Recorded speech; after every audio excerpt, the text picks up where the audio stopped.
This week in Jamaica Now, Prime Minister heads Jamaican team to Venezuela for the funeral of President Hugo Chavez. Shanique Myrie case heads to Barbados after intriguing Jamaican leg. Cop freed of murder in video-recorded shooting, and public sector workers sign off on wage freeze.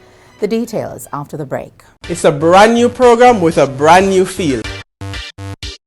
This is Lifestyle Today. I'm Heather Cummings, and this is Jamaica Now. Prime Minister Portia Simpson Miller this week headed a high-level team of Jamaicans to Venezuela to attend the funeral of Venezuelan President Hugo Chavez. Energy Minister Philip Paulwell and Foreign Affairs Minister A.J. Nicholson accompanied Simpson Miller. The opposition Jamaica Labour Party was to be represented by former Jamaican ambassador to Venezuela, Cliff Stone, as well as the party's chairman, Robert Montague. Chavez died on Tuesday after a 2-year battle with cancer and several surgeries in Cuba. Minutes after his death was announced, Parliament suspended debate on the anti-lottery scam bill to pay tribute to the Latin American leader. President Chavez felt that Jamaica was very special.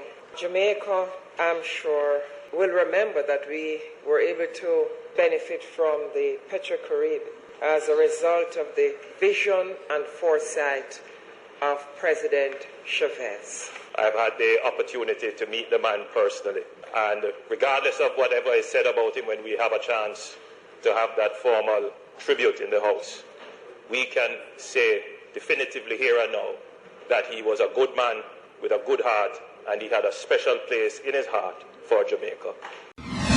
Lawyers for the Barbadian government are now preparing for the second leg of the Shanique Myrie case slated to be held in Bridgetown. From Monday to Wednesday of this week, jurists of the Caribbean Court of Justice, CCJ, heard testimonies from 10 witnesses during the Jamaican leg of the hearing at the Jamaica Conference Centre. Shanique Myrie has taken the Barbadian government to court, alleging that she was discriminated against because of her nationality during a visit to Barbados in March 2011. She claimed she was subjected to a body cavity search, detained overnight in a cell, and then deported to Jamaica the next day. On the second day of the hearing, Myrie recanted a section of the statement she provided in the case, calling it a mistake. And here's my concern in paragraph 31. You told the officer, "You have searched my luggage." When did he search your luggage? In the office. He had searched your luggage in the office? Yes, sir. Right, okay. But I'm following the sequence of the next paragraph. A female officer came in and he sent her downstairs for my suitcase. He had already searched it after he sent for it? No, sir. Give us the sequence. We went downstairs for the suitcase and came back up and they both started to search it. What you said yesterday is that the sentence in relation to he sent a female officer downstairs was not true. And I corrected that yesterday, sir. Right, it was not true. Okay. The U.S. federal judge hearing the application for a retrial for Jamaican entertainer Buju has granted an order for a computer expert to search the hard drive of the former jury foreman at Banton's drug trial.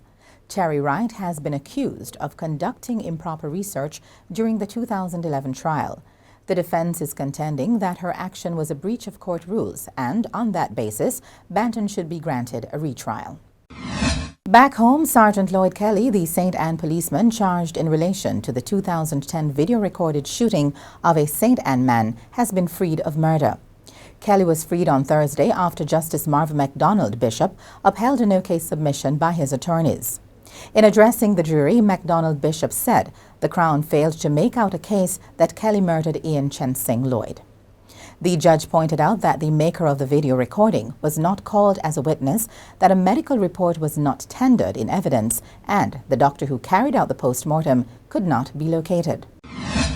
In a story we've been tracking, ex-soldier Jason Price, the man accused of the murder of his wife and her mother, this week turned himself in to police.